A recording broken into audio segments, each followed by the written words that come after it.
Welcome back to Rise and Thrive. I'm Emma Sullivan, your guide to making wellness work for your real life, even when it feels like everything's pulling you in a million directions. And I'm David Park, ever curious about the evidence-based strategies that genuinely move the needle on our well-being.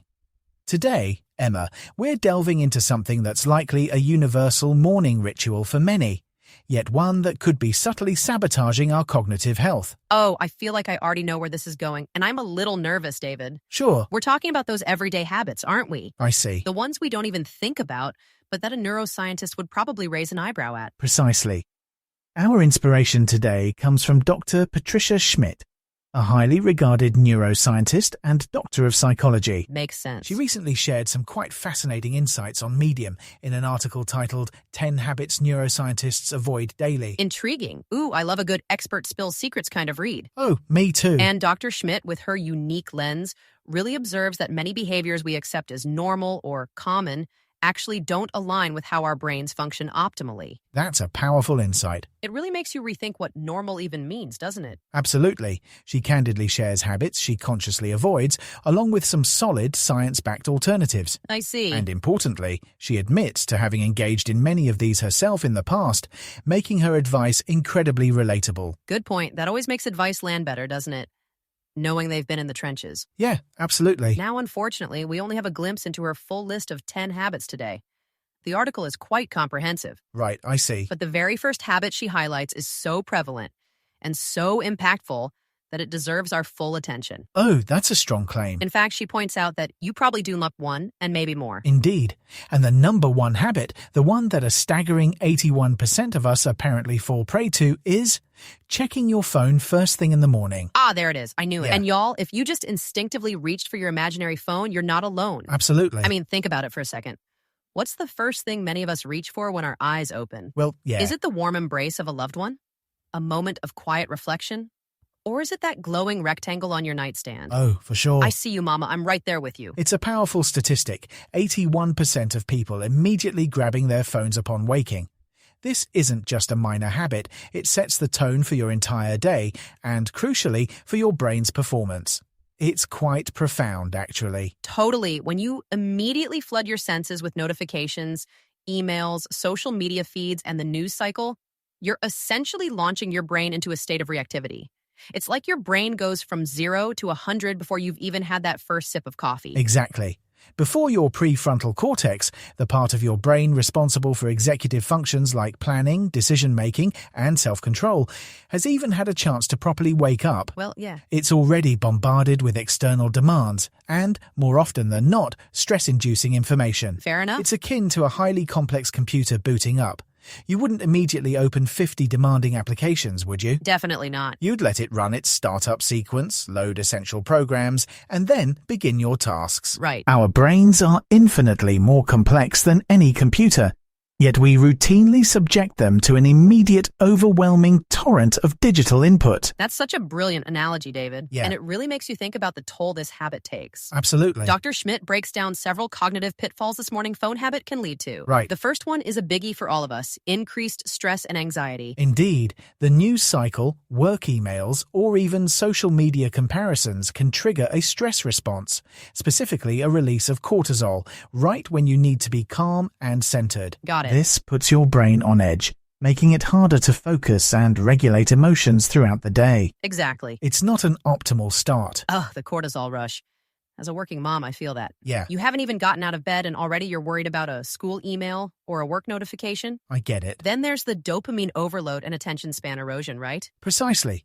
Each notification or new post provides a small hit of dopamine. I get it. While it feels good in the moment, it trains your brain to constantly seek external stimulation, making it harder to sustain attention on single tasks later. That's right. It's rather like starting the day with a sugar rush, followed by an inevitable crash, not conducive to sustained focus. Yeah, it totally trains our brains for distraction. True. And then Dr. Schmidt talks about the loss of agency and proactivity, which really resonated with me. Yeah. When you react to what's on your phone, you surrender control of your morning agenda. Sure. Instead of setting your own intentions for the day, you're responding to everyone else's. Exactly. This reactive mode can persist, impacting your ability to be proactive and intentional in your work and personal life. Absolutely. It's a subtle shift, but a significant one in terms of how you navigate your day. True. And finally, she points out impaired creativity and problem solving. Got it. The quiet moments of waking are often when our brains are most primed for creative thinking and unconscious problem solving. Sure. By filling this space with digital noise, we rob ourselves of that opportunity. Interesting. Quite brilliant, actually. Many breakthroughs occur during those liminal states between sleep and full wakefulness. True. To immediately saturate that with external input is to squander a valuable cognitive resource. Absolutely. For those listeners who are pre-retirees or active seniors, maintaining cognitive function and creativity is paramount, and this habit is certainly not helping. Right. So if checking your phone first thing in the morning is a habit you're keen to break, Well, yeah, that's a common one. what does a neuroscientist like Dr. Schmidt do instead? Good question. I'm curious. Her solution, David, is surprisingly simple yet profoundly effective. She doesn't keep her phone on her nightstand. That's it. No elaborate meditation techniques, no complicated brain exercises, just a physical boundary. Right. She uses an old cell phone that doesn't have a SIM card or internet connection as her alarm clock. That's smart. And she states quite firmly that if that ever stops working, she'll buy a dedicated alarm clock to ensure her primary smartphone stays off the nightstand. Wow, that's commitment. I mean, for a busy parent trying to manage all the things, this feels incredibly doable. And that's why it's so brilliant. Let's unpack why this seemingly small change can have such a massive impact on your cognitive health. Got it. Firstly, it protects your morning priming.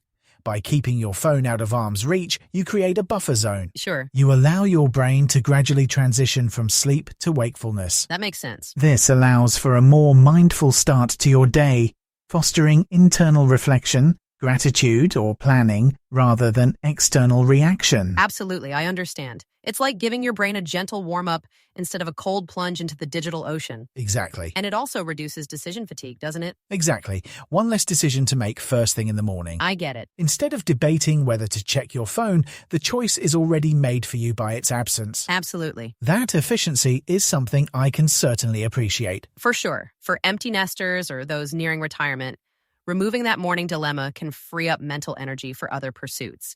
And it encourages better sleep hygiene, which is huge for cognitive function. Absolutely critical. The blue light emitted by screens is well documented to disrupt melatonin production, making it harder to fall asleep.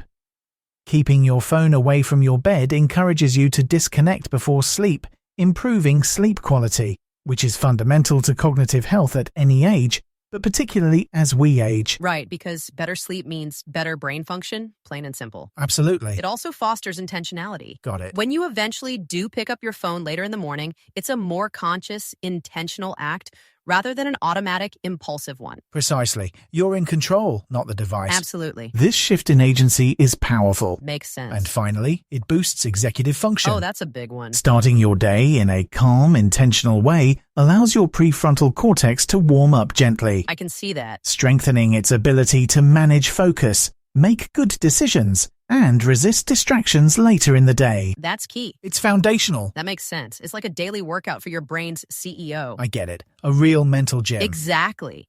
So how can our listeners across all their various life stages, whether they're juggling toddlers, teenagers, or grandkids, or navigating a busy career, actually implement this? That's the million-dollar question. It is. Because while it might sound simple, breaking a deeply ingrained habit like this can be incredibly challenging for many people. Indeed. Let's dig deeper into the practical integration. Right. Dr. Schmidt emphasizes that physical distance is key. I get it. Charge your phone in another room, like the kitchen or living room. Well, yeah. The mild inconvenience of having to walk to retrieve it can be enough to break that automatic reach. It creates a necessary friction. Good point. That extra few steps can be just enough to make you pause, for sure. True. And investing in a dumb alarm clock, as Dr. Schmidt suggests, is an excellent tool. Fair enough. Many smart speakers also have alarm functions that don't require you to touch your phone. Absolutely. So you're not going completely off-grid, just being strategic. Absolutely. It's about leveraging technology smartly, not demonizing it. I see. Another crucial step is to create a morning routine that replaces the phone checking habit with something beneficial. Right. Perhaps 5 minutes of stretching, reading a physical book, journaling, or simply enjoying a cup of coffee in silence. Oh, a physical book. Imagine that. I totally remember those. Of course. It's about being intentional, isn't it? Choosing what you want to invite into those first precious moments. Makes sense. And David, for those with aging parents or managing a career, or even just having kids, there's always the concern about urgent contact. How do you address that? That's a very valid concern, Emma. Dr. Schmidt's advice, and what I've found in my own research, is to communicate with others. Yeah. If work or family genuinely require urgent contact, set up a system. Fair enough. Perhaps an in case of emergency contact on a landline, or a partner who can alert you. True. For most of us, true emergencies don't happen in the first 30 minutes of waking. It's about setting realistic expectations and boundaries. True, most things can wait. Exactly. This first habit from Dr. Schmidt's list really highlights how powerful small changes can be for our cognitive well-being. Right. It's not about demonizing technology, as you said, but about being intentional with how and when we engage with it, especially during those crucial morning hours. Sure. This brings us to a bigger point, really, about mindfully integrating technology into our lives. Indeed. By reclaiming your mornings, you give your brain the respect and space it needs to perform at its best. Absolutely. This sets a positive trajectory for enhanced focus, calm, and overall cognitive vitality throughout your entire day. I get it. It's a foundational step towards greater mental clarity and sustained productivity, something beneficial for everyone from those in demanding careers to active seniors keen on maintaining their sharp wits. Absolutely. And imagine the ripple effect. True. A calmer, more focused you can lead to more patient interactions with family, more thoughtful decisions at work, and a greater sense of overall well-being. Well, yeah. So we've only scratched the surface with Dr. Schmidt's insights. And while we wish we had all 10 habits to share with you today, this first one is a fantastic starting point. I quite agree. It's a pragmatic, evidence-based approach to an endemic modern habit. So we challenge you, our amazing Rise and Thrive community, to try it for a week. Seriously. Right. Put that phone in another room tonight. See what a difference it makes for your mind. Fair enough. You might be surprised at how much clearer and more in control you feel. And while you're implementing this change, do remember to like and subscribe to our channel. It genuinely helps us to continue bringing you these insights. Yes, please do. Join us next time on Rise and Thrive for more tips to keep your brain sharp and healthy. Exactly. Until then, keep those phones off the nightstand and take care of your brilliant brains. This podcast is powered by voxcrea.ai, where ideas find their voice.